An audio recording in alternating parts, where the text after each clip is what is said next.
Kyle Rittenhouse and his former bodyguards claim his client lied to a jury.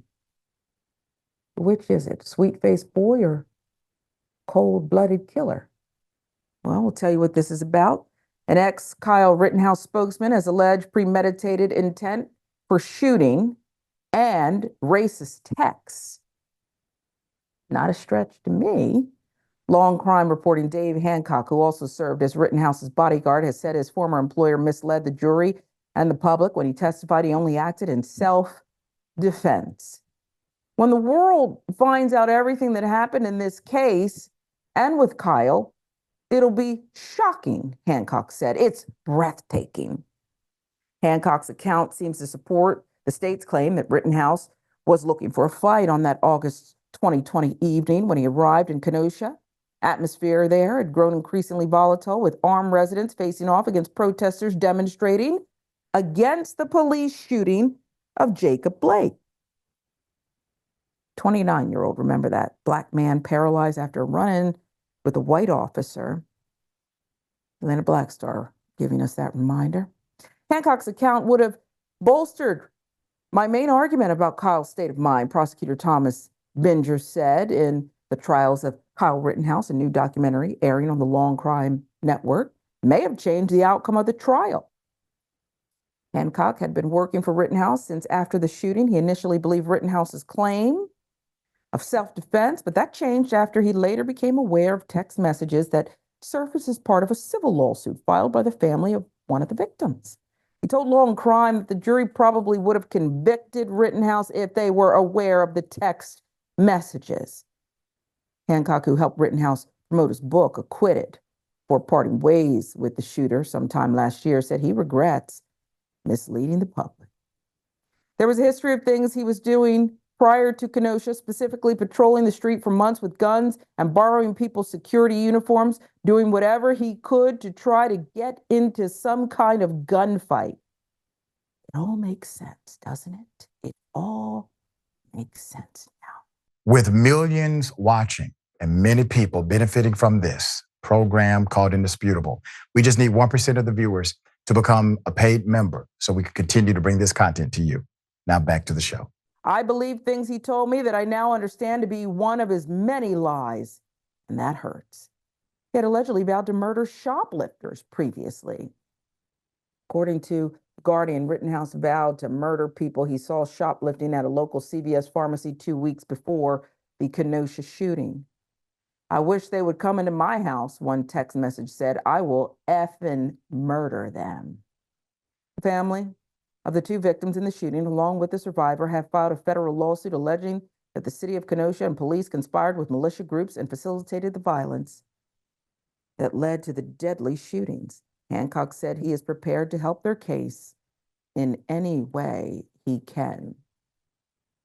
So this makes sense to me, Mayor. The main thing I disagree with in the details I brought you was the man's comment about it being a shock. It's not a shock at all to me. This is the kid I saw on the stand with his crocodile tears. And this is the kid who was looking for a fight. And instead of walking away, decided to stand his ground. Oh yeah, he crossed state lines to be there, right? That's how concerned he was. I'm not surprised at all. And I wish the feds could try him for murder. What say you?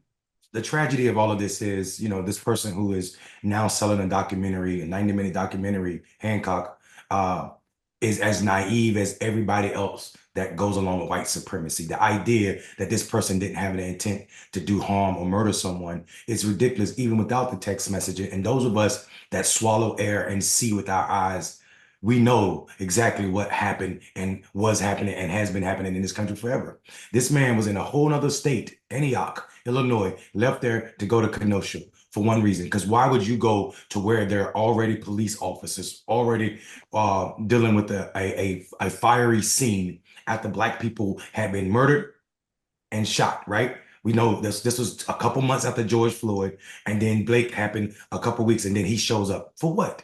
with the intent to hurt someone and murder someone. That's why you brought your gun. That's why you were walking around in that situation with your gun. Here's what's really disgusting about this.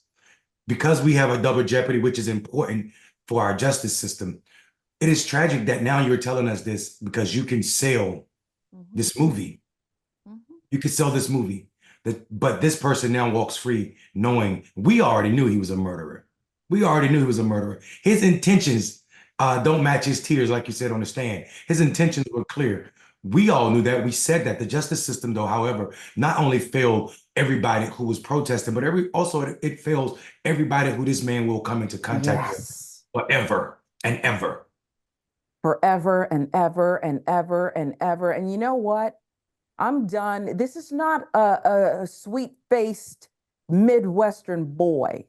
This is a cold-blooded, racist killer. That is my view of who Kyle Rittenhouse was even before he crossed those state lines. And you ask Mayor, well, why did he go? There was already police. I don't know. Maybe he was thirsty. Didn't they give him water as folks were screaming, hey, that guy, right? He had a long gun. Where's the bolo?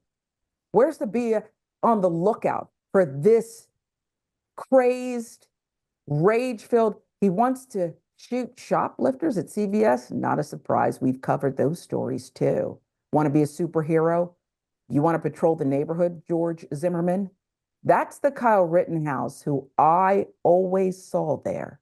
And this farce of a trial and this Tucker Carlson, stop pretending that Tucker tricked you. And, you know, the right, the hard right, the far right, they propped you up. And Tucker with his bow tie. And you find, this is not what I'm here for. You were here for all of it. And you want to make money. So you know what? Mr. Hancock should probably donate all the revenue. Maybe he should donate all the revenue because to me, that's blood money, Mayor. I believe it's blood money. And bless these families who are going through hell, no justice, and then had to see this guy go on a book tour and everything else. How'd that work out for you? Very painful. I'll give you the last word. And Sharon, I don't want to make this show about my disdain for Black people who support Trump. And I don't want to make that seem like it's a far reach, but let me explain what I mean. Trump met with the Rittenhouse in Mar-a-Lago. In the last couple of weeks, we watched Trump say Black people don't deserve reparations, cops need qualified immunity, and now we see what we already knew, that Kyle Rittenhouse was a racist with intent to murder people for protesting. That's what his intentions were.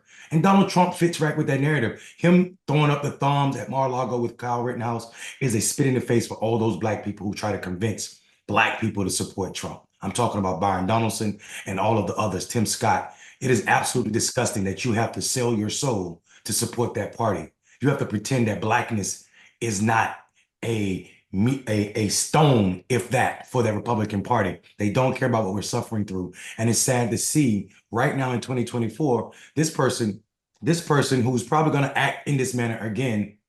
We saw what happened to George Zimmerman and how many times he pulled guns on people and got arrested for trying to kill people because he got away with it. Because he got away with it. And I wish there was a federal charge for this. I do too. Zimmerman, who turned into, or I guess it was exposed, the domestic violence incident. I mean, it's sick. And you know what? Yes, about Byron and the rest of them who are misleading their own people and have a lack of self-respect for their own racial identity. They don't basically identify. And that goes for Little Pump and these other rappers and the grift that's on with them. By the way, it wasn't that long ago that Trump called Little Pump Little Pimp. Okay. So, and who could I disagree with? Okay. Who am I? Okay.